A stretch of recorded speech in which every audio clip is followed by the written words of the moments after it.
Ces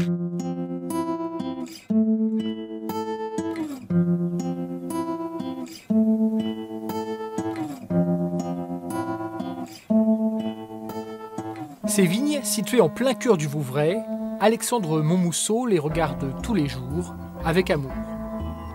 Créées au XVIIe siècle, elles appartiennent à sa famille depuis 3 générations, mais depuis quelques années, elles sont attaquées par un champignon qui fait beaucoup de dégâts dans les vignobles français, l'esca. Là, ça ne va pas très bien, hein. Le lime de la feuille, il est quasiment nécrosé. En fait, tout ça, c'est lié au fait que la sève ne peut plus passer. La maladie de l'esca, c'est l'obturation des vaisseaux. C'est le cholestérol. C'est le même effet.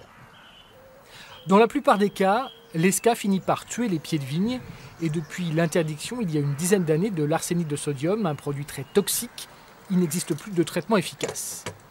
Alors ici, on s'est lancé dans une expérience originale. On diffuse une musique qui adoucit les mœurs.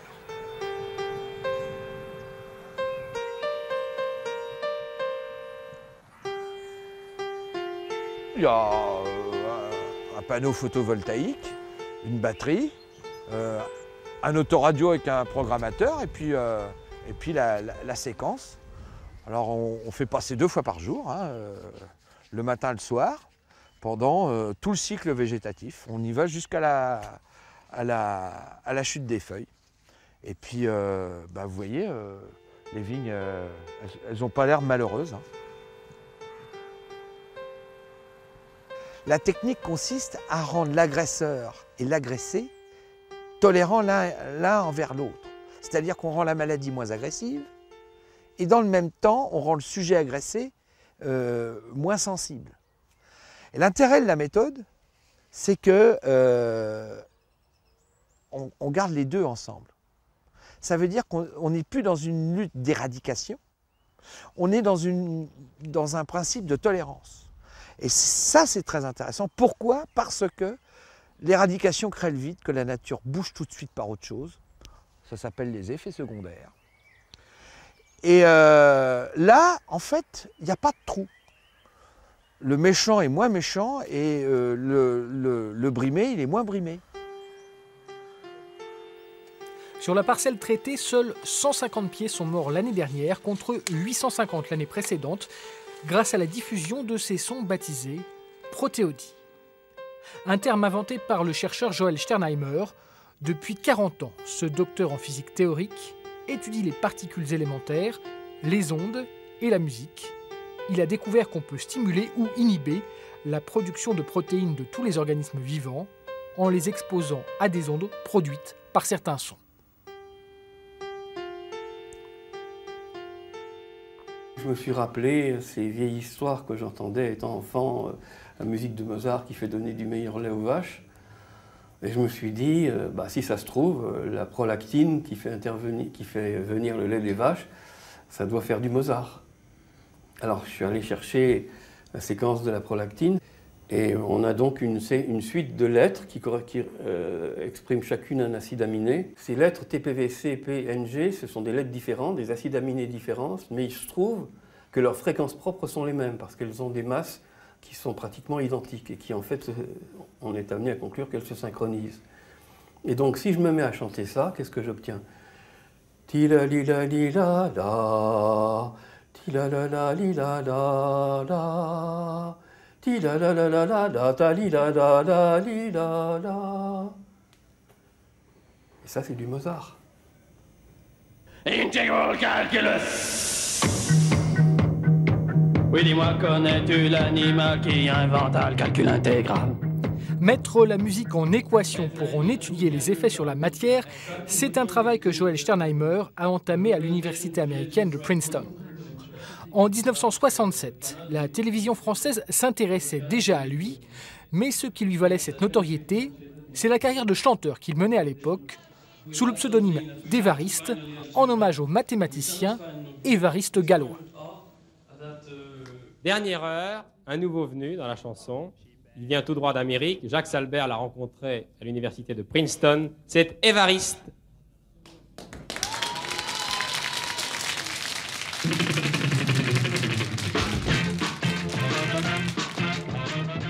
Voudrais-tu, mon amour, intégrer des équations nuit et jour?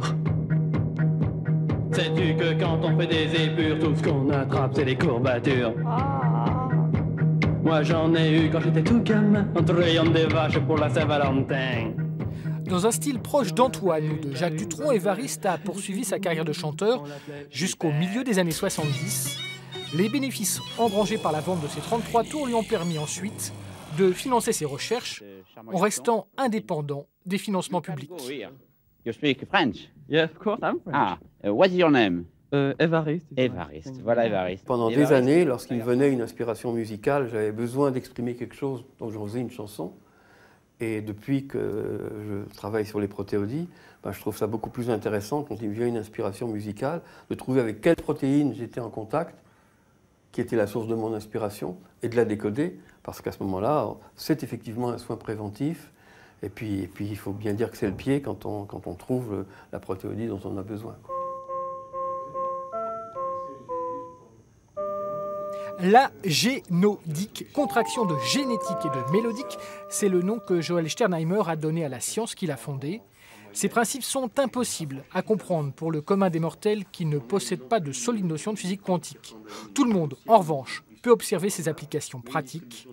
Elles sont commercialisées par l'entreprise Genodix, que le chercheur a créée avec quelques associés. Et ça, ça veut dire qu'on se rapproche de la solution, puisqu'il y a une baisse d'ESCA très importante, dans les 75% en moyenne. Genodix compte aujourd'hui 80 clients, quelques maraîchers et une cinquantaine de viticulteurs, convaincus notamment par les propositions commerciales de l'entreprise. On s'engage absolument à rembourser intégralement. C'est-à-dire que pour l'ESCA, par exemple, s'il n'y a pas au moins 30% de baisse de mortalité, eh bien, on propose de rembourser ou de recommencer une deuxième année gratuitement. C'est souvent d'ailleurs ce qui se passe. Le vigneron dit oui, bon, il y a un résultat, mais ce n'est pas entièrement convaincant. Est-ce qu'on ne peut pas faire mieux? Bon, on retravaille une deuxième année.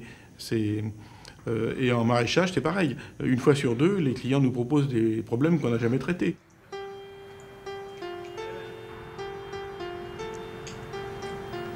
Depuis 4 ans, les protéodies réveillent chaque matin et bercent tous les soirs les salades de Christian de Quenac. Ce maraîcher installé dans un petit village de Basse-Normandie a été l'un des premiers à tenter l'expérience, une année où des ennuis de santé l'avaient empêché d'effectuer les traitements chimiques conventionnels.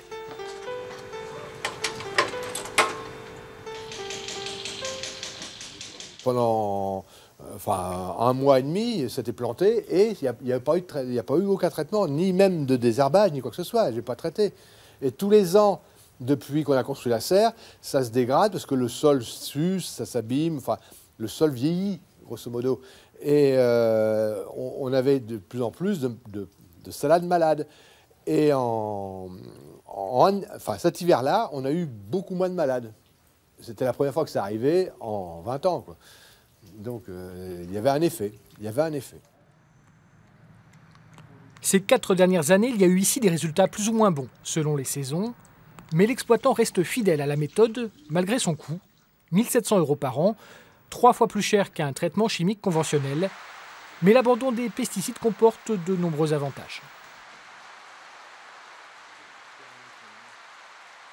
C'est moins de produits et puis c'est du temps en moins. Il n'y a pas la pression de trouver quelqu'un, le faire, etc.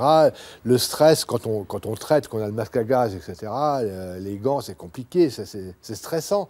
Et on n'a pas ça, là tout se fait tout seul. Même on peut être là, on ne peut pas être là quand le son est émis. Voilà, ça se fait tout seul.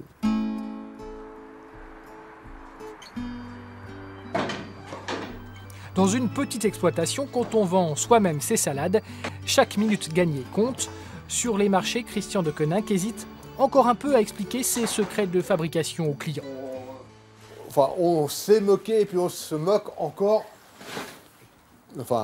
Un peu de moi, de moins en moins. Hein. Mais bon, on se moque un peu de moi, quoi. Mais bon, pas de problème. Moi, si j'ai un résultat, on peut se moquer de moi. Les précurseurs, on se moque toujours d'eux.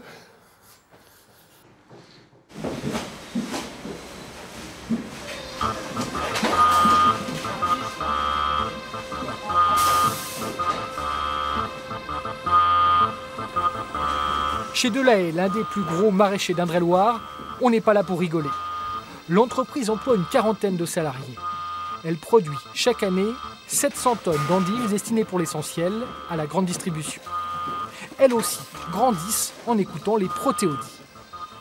Ici, le but n'est pas de réduire la quantité de produits phytosanitaires, mais tout simplement de leur donner une bonne mine. C'est la troisième campagne que l'on fait avec ce dispositif. Vous voyez, produit est propre, il est nickel, il est en pleine forme, elle est brillante, elle est comme on les aime.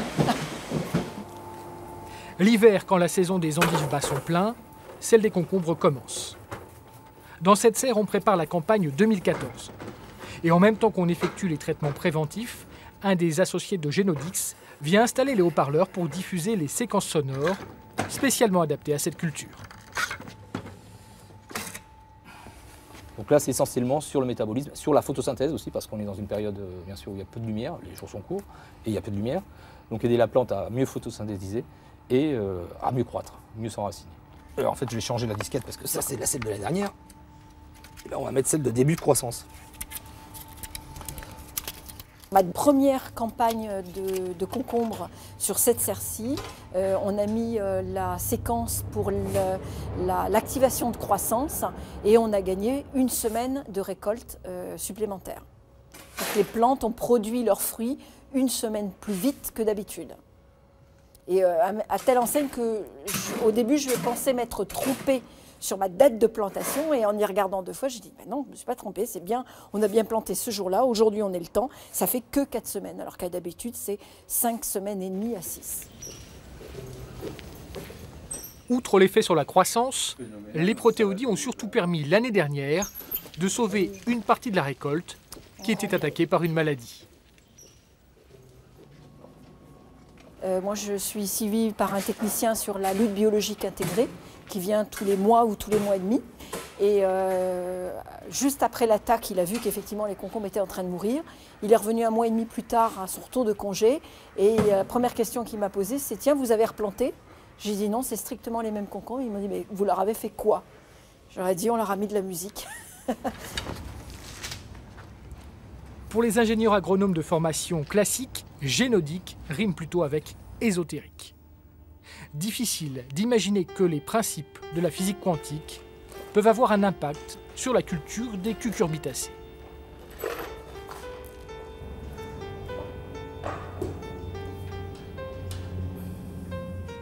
Aujourd'hui, ce sont 2 mondes qui sont effectivement très, très loin les uns des autres. Un biochimiste ne va rien comprendre à la physique quantique pour caricaturer, et un physicien va trouver la biologie presque trop simple pour lui, quoi. Et vous travaillez à la synthèse des deux? Et nous, on travaille effectivement sur les deux. Le gars là, en courgette dans le sud-est. Même si les producteurs constatent des résultats concrets, la génodique n'est pas encore une discipline reconnue par des organismes tels que l'INRA ou le CNRS. Joël Sternheimer et ses collaborateurs travaillent en marge des grandes universités. L'un des rares scientifiques de renom à valider ces recherches est le biologiste Jean-Marie Pelt. Je pense que nous sommes sur une piste. Ça m'intéresse beaucoup pour cette raison-là. Cette piste, c'est de considérer, comme le veut la physique quantique, la matière comme étant corpusculaire et vibratoire. On a toujours considéré la matière comme corpusculaire, évidemment, la matière matérielle, si je puis dire, mais on n'a pas tenu compte des vibrations qui sont spécifiques à chaque type de molécule. Et lui fait entendre, par une musique qu'il compose, et qui est appropriée à la molécule qu'il veut stimuler, du point de vue de ses fonctions, et on obtient là des résultats qui laissent penser que c'est une voie nouvelle pour la science qui peut s'ouvrir. Et je pense que ça peut être une discipline à venir. Ça peut faire un bond en avant très très important pour la biologie. La prochaine étape importante, ce sera la publication dans une grande revue scientifique. Et c'est à ça que travaille le laboratoire public Franck Dincombe de Caen. Ici, les protéodies ne sont pas testées sur des salades ou des grappes de raisin, mais sur des animaux, en l'occurrence des huîtres. Des huîtres malades, affectées par un virus qui fait des ravages dans les bassins et contre lequel tout le monde cherche un remède. Le virus, il est connu depuis très très longtemps. Le virus en France, on l'a découvert depuis 1991. Donc le virus est connu depuis très longtemps. Mais c'est surtout avec les surmortalités qui sont survenues en 2008, on s'est intéressé à ce virus. Et c'est là qu'on s'est rendu compte qu'il avait muté et qu'on était en présence d'un nouveau variant qui était le virus microvar. Dans une pièce du laboratoire se trouve un bocal témoin avec des huîtres malades, non exposées au son. À l'autre bout du bâtiment, celles que nous voyons ici subissent les protéodies matin et soir. L'année dernière, ce protocole avait été mis en place pour la première fois, avec un résultat intéressant, 10 fois moins de mortalité du côté des huîtres traitées. Donc là, on est en train d'essayer de remettre en place la même manipulation, c'est-à-dire on a déjà observé qu'en effet, on voyait une différence de mortalité entre les animaux qui subissaient des protéodies et ceux qui n'en subissaient pas. Maintenant, ça peut être un fait du hasard, donc la biologie n'est jamais répétable, donc il faut faire de nombreuses fois ces manipulations pour pouvoir voir si en effet il y a une action sur le virus ou pas. Si les résultats sont confirmés, cela renforcera la crédibilité de Genodix, qui a déjà mené ailleurs des expériences sur l'élevage des porcs et des chèvres. La société ne communique pas en revanche sur les éventuelles applications médicales du procédé, car quand on soigne l'animal, on peut soigner l'homme, un animal comme les autres. En France, le sujet des médecines parallèles est sensible, le secteur médical est extrêmement réglementé, mais Joël Sternheimer est là aussi persuadé de l'efficacité de sa méthode. Il l'a constaté pour la première fois il y a près de 30 ans, avec une amie à lui, dont le taux d'hémoglobine était anormalement bas. Et donc je lui ai proposé, est-ce que tu veux écouter ta molécule? Et elle a dit oui. Et donc je lui ai fait défiler la suite des notes. Et elle a dit, écoute, il se passe quelque chose, je sens quelque chose de très fort en moi, tu veux pas la repasser? Et c'est ce que j'ai fait, même en fredonnant par-dessus. Et elle m'a dit, ah écoute, je ressens quelque chose de fort, là j'étais épuisé, je me sens beaucoup mieux, j'ai l'impression d'être guéri. Et vous utilisez les protéodies vous-même pour vous soigner Évidemment, mais ça c'est un gros problème parce qu'on en bénéficie, les enfants aussi, et leurs camarades de classe, ils en parlent. Alors où est-ce que ça s'arrête? Ça devient nécessaire qu'il y ait une évaluation, et pas seulement par un petit groupe, parce que sinon ça va mener à une situation de confrontation qui serait dommageable avant tout dans ce type de choses, mais une évaluation qui puisse être observée largement. Les recherches sur les salades, la vigne ou les huîtres ne sont qu'une étape pour valider ces théories, mais le but ultime de la génodique est bien de soigner l'être humain, un horizon encore très lointain, mais c'est l'horizon.